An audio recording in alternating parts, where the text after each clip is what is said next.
So guys, pagawa tayo ng ating Red Hawk.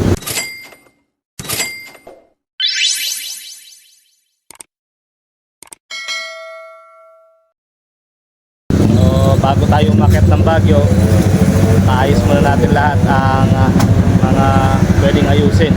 Nang sa ganon, safety ang ating trip, no? So ayan nga guys, change oil tayo.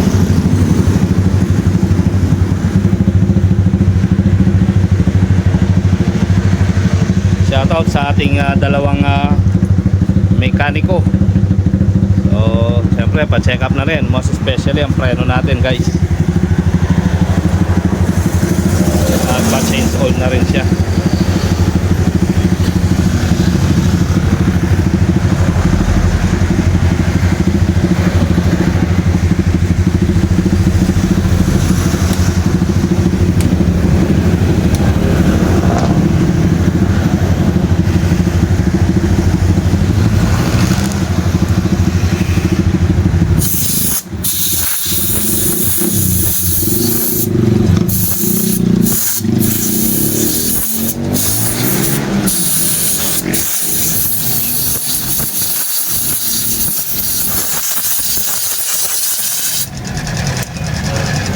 Maganda pa naman yung gas niya guys, yung langis niya, pero kailangan talaga alaga sa langis guys ang mga sakyan natin. Sa ganun maganda yung performance ng makina.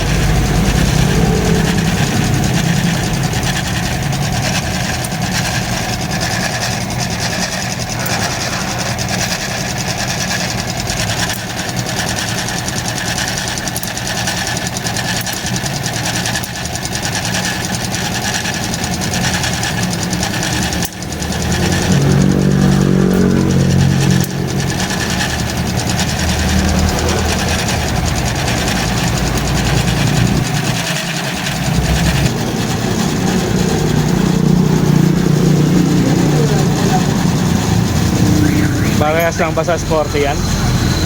Parehas lang ba? Hindi no? Magkaiba no?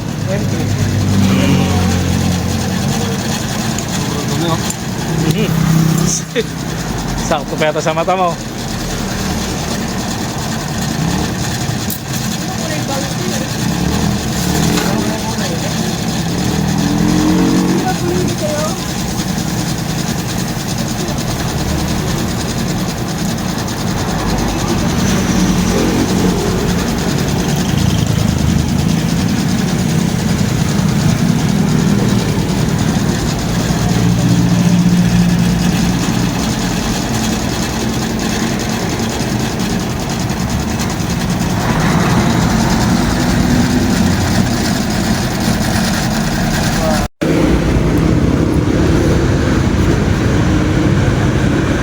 Brake fluid. Mga pala no? Nasa kotse nga pala yung brake fluid ko, pusang gala.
Buksan mo ulit ito natin.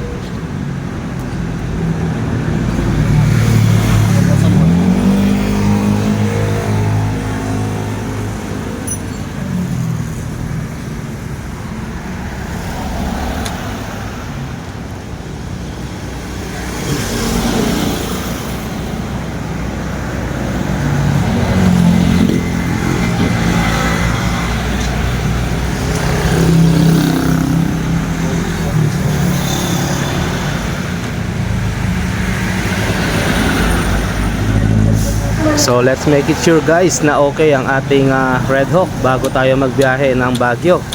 So yun na nga guys, at mukhang okay naman ang lahat at naayos na ng maayos ng ating mga mekaniko. So salute nga pala sa ating mga mekaniko na talagang ang gagaling at mabibilis kumilos. At sa dinami-dami ng mga tornilyo na kanilang kinalas, abay naibalik nila ng walang sobra, hindi kagaya ng inyong lingkod. Nang kinalas ko ang mga tornilyong ito, hanggang ngayon hindi ko pa mahanap kung saan ilalagay ang nag-iisa sobra sa mga tornilyong ito.